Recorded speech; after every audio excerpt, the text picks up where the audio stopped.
नमस्कार, आप देख रहे हैं हमारे CTV7 चैनल का खास कार्यक्रम चर्चा है। और चर्चा है मैं शकील साजिद बहुत सारे मुद्दे, बहुत सारे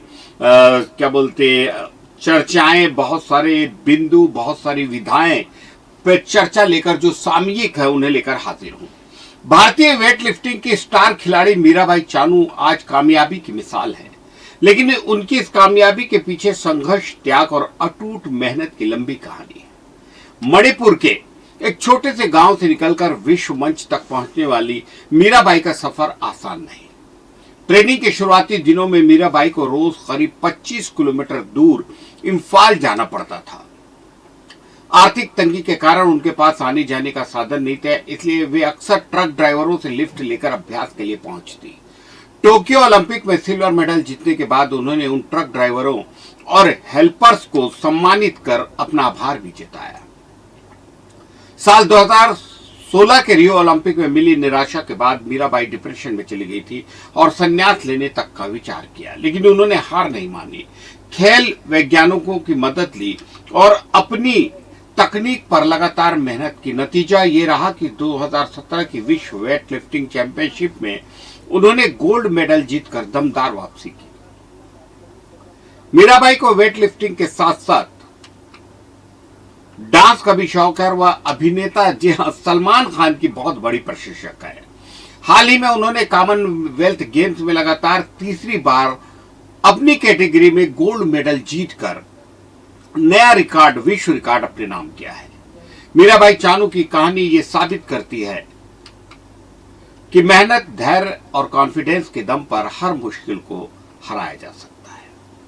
आगे बढ़ते हैं। छत्तीसगढ़ लोक सेवा आयोग यानी CGPSC की पुलिस भर्ती परीक्षा के प्रारंभिक परिणाम जारी होने के बाद नया विवाद खड़ा हो गया है। सूबेदार, उप निरीक्षक और प्लाटून कमांडर भर्ती परीक्षा की चयन सूची में प्रिंट मीडिया और इलेक्ट्रॉनिक मीडिया से खबर आ रही कि न्यूज और स्पेस रानी जैसे नाम सामने आने के बाद सोशल मीडिया पर सवाल उठने लगे हैं। विवाद बढ़ने पर CGPSC ने सफाई जारी करते हुए कहा कि परिणाम में वही नाम प्रकाशित किए गए हैं जो अभ्यर्थियों ने अपने ऑनलाइन आवेदन पत्र में दर्ज किए थे। आयोग की माने तो उन्हीं नामों के आधार पर अभ्यर्थियों ने परीक्षा दी, प्रवेश पत्र जारी हुए और पूरी प्रक्रिया पूरी की गई। इसमें किसी प्रकार की हेरफेर नहीं है। वहीं विपक्ष कांग्रेस ने भर्ती प्रक्रिया की निष्पक्ष जांच की मांग की है। पूर्व मुख्यमंत्री भूपेश बघेल ने भी सोशल मीडिया पर पोस्ट कर सरकार पर तंज कसा है। कांग्रेस का कहना है कि चयन सूची में सामने आए नामों से भ्रम की स्थिति बनी है, इसलिए पूरे मामले की पारदर्शी जांच होनी चाहिए। यहां गौरतलब है कि CGPSC की भर्ती परीक्षाएं पहले भी विवादों में रही है। वर्ष 2003 की राज्य सेवा परीक्षा और 2022 की भर्ती प्रक्रिया को लेकर भी अनियमितताओं के लगातार इल्जाम लगे थे। 2022 के मामले की जांच फिलहाल CBI कर रही है और बहुत सारे लोगों को इस मामले में जेल दाखिल भी किया गया है। आगे बढ़ते हैं। छत्तीसगढ़ की विष्णुदेव साय सरकार ने ग्रामीण विकास, बेटियों के सम्मान और जल संरक्षण को लेकर बड़ी पहल की है। मुख्यमंत्री विष्णुदेव साय ने रायपुर के महानदी भवन में मेरी बेटी मेरा अभिमान अभियान की शुरुआत की। अभियान 15 अगस्त से 26 जनवरी 2027 तक चलेगा, जिस पर करीब 696 करोड़ रुपए खर्च किए जाएंगे। योजना के तहत ग्रामीण क्षेत्रों के 6671 सरकारी स्कूलों में बालिकाओं के लिए नए शौचालय बनाए जाएंगे और ये बहुत जरूरी काम है। इसके लिए साधुवाद के पात्र है विष्णुदेव साय सरकार। वहीं 6524 गांव में प्रतिशालय सहित मुक्ति धाम का निर्माण होगा। इसके अलावा 10,027 बंद पड़े बोरवेलों में रिचार्ज पिट और सैंड फिल्टर बनाकर भूजल संरक्षण को बढ़ावा दिया जाएगा। मुख्यमंत्री साय ने बताया कि सभी कार्य ग्राम पंचायत और ग्राम सभा की स्वीकृति से कराए जाएंगे। साथ ही ग्रामीण विकास के लिए मनरेगा और अन्य योजनाओं के तहत इस वित्तीय वर्ष में राज्य को करीब 6,855 करोड़ रुपए मिलेंगे। मनरेगा की मजदूरी भी बढ़ाकर 300 रुपये प्रतिदिन कर दी गई है। सरकार का कहना है कि इस अभियान का उद्देश्य केवल निर्माण कार्य कराना नहीं, बल्कि बेटियों का सम्मान, ग्रामीण स्वच्छता, सामाजिक गरिमा और जल संरक्षण को मजबूत करना है। यहाँ हम जिसे मनरेगा कार्यक्रम बोल रहे हैं, दरअसल उसे बदलकर सरकार ने बीवीजी रामजी कार्यक्रम कर दिया है। उसी के तहत ये जो मजदूरी बढ़ाई गई है, 300 रुपये बढ़ाई गई है। छत्तीसगढ़ के लिए एक बेहद फख्र की खबर है। राज्य की दो होनहार हॉकी खिलाड़ी गीता यादव और मधु सिदार का चयन भारतीय जूनियर महिला हॉकी टीम में हुआ है। दोनों खिलाड़ी अब 30 अगस्त से 13 सितंबर तक चीन के मोकी में आयोजित होने वाले जूनियर महिला एशिया कप में भारत का प्रतिनिधित्व करेंगी। गीता यादव और मधु सिदार बिलासपुर के बरतराई स्थित खेलो India state centre of excellence के खिलाड़ी हैं। उन्होंने ओलंपियन कोच अजीत लाकड़ा और राकेश टोप्पो के मार्गदर्शन में प्रशिक्षण प्राप्त किया है। बेंगलुरु में आयोजित जूनियर इंडिया कैप में शानदार प्रदर्शन के आधार पर दोनों का चयन भारतीय टीम में हुआ है। गीता यादव पिछले 3 वर्षों से जूनियर भारतीय टीम का हिस्सा है, जबकि मधु सिदार को पहली बार जूनियर टीम में जगह मिली है। दोनों खिलाड़ियों के चयन पर खेल मंत्री अरुण साव, छत्तीसगढ़ हॉकी संघ और खेल विभाग के अधिकारियों ने उन्हें बधाई दी है और शुभकामनाएं दी है। प्रदेशवासियों को उम्मीद है हॉकी की जो हमारी अंतर्राष्ट्रीय खिलाड़ी रही हैं, जिन्हें हम सब जानते हैं, नीतू डुमरे, सबा अंजुम और बहुत सारी जो अंतर्राष्ट्रीय स्तर पर हमारे क्षेत्र का प्रतिनिधित्व किए हैं, प्रदेश और देश का प्रतिनिधित्व किए हैं, उन लोगों को, प्रदेशवासियों को उम्मीद है कि छत्तीसगढ़ की ये दोनों बेटियां एशिया कप में शानदार प्रदर्शन कर देश और प्रदेश का नाम रोशन करेंगे। आगे बढ़ते हैं। एक बहुत बड़ा भ्रम जो बिल्कुल सही है कि रायपुर बिलासपुर जो छत्तीसगढ़ के दोनों महत्वपूर्ण, एक राजधानी है और एक न्यायधानी, नेशनल हाईवे पर दोनों बड़े शहरों के प्रवेश द्वार वाहन चालकों के लिए परेशानी का कारण बन गए हैं। बिलासपुर का जो प्रवेश द्वार है हाई कोर्ट के पहले, उसमें एक रास्ता जो है वो सीधा ऊपर चले जाता है और लोग बिलासपुर छोड़ के आगे मरवाही, अकलतरा और दूसरे स्थानों की ओर निकल जाते हैं।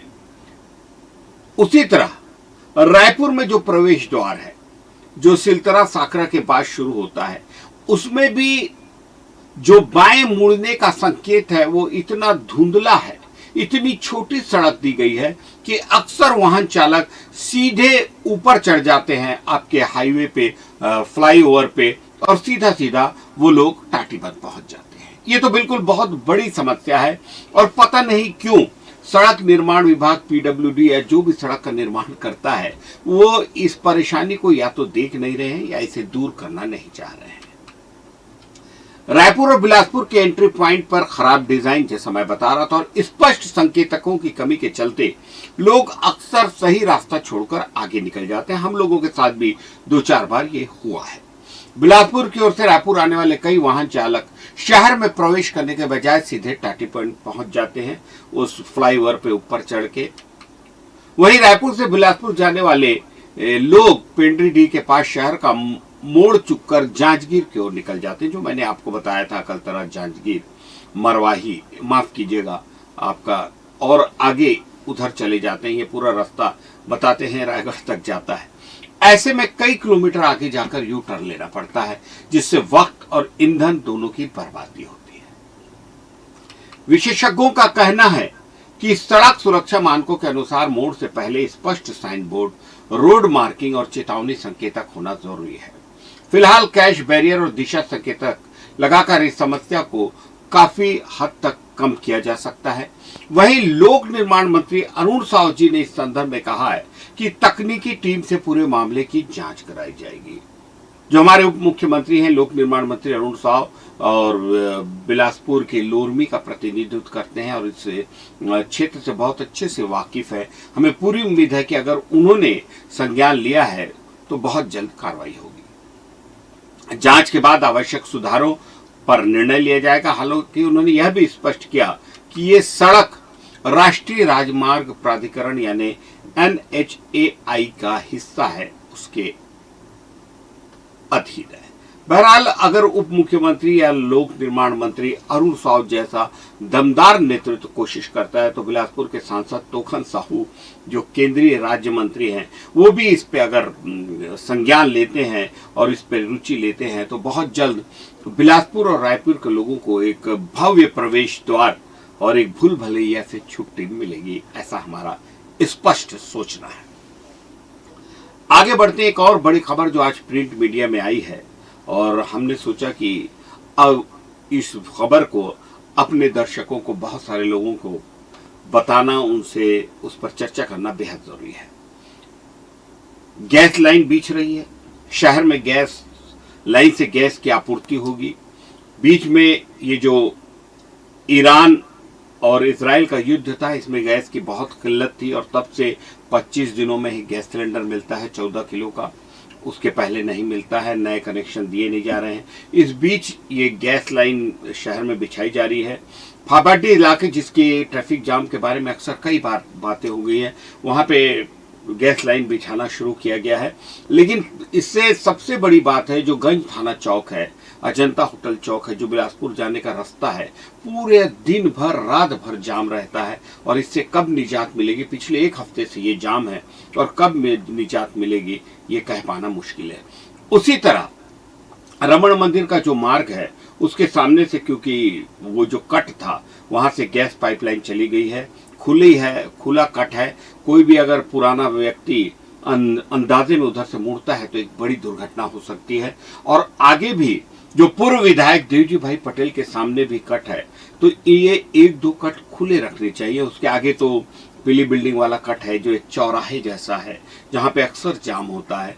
तो जो लोग ये कार्य कर रहे हैं, जो एजेंसी ये कार्य कर रही है, उसको शासन से सामंजस्य स्थापित करके इसको आगे बढ़ाना चाहिए। क्योंकि एक बार गैस पाइपलाइन अगर लग गई, वो कट बंद हो गया, तो फिर उसे वापस कट को चालू करना बेहद मुश्किल होगा। और जो कट बंद है, कृपया करके शासन से अनुरोध है कि उस कट के इस तरफ, जो उल्टे हाथ की तरफ की जो रोड है, वहां पर कोई संकेतक लगा दिया जाए या उस हिस्से को थोड़ा सा कुछ किसी भी तरह का बैरिकेड लगाकर बंद कर दिया जाए।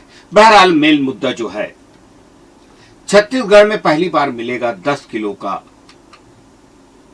हल्का गैस सिलेंडर। 15 अगस्त से रायपुर में इसकी शुरुआत होगी और छत्तीसगढ़ में पहली बार ये जो पारदर्शी एलपीजी सिलेंडर 10 किलो का है, हल्का है, ये लॉन्च किया जा रहा है।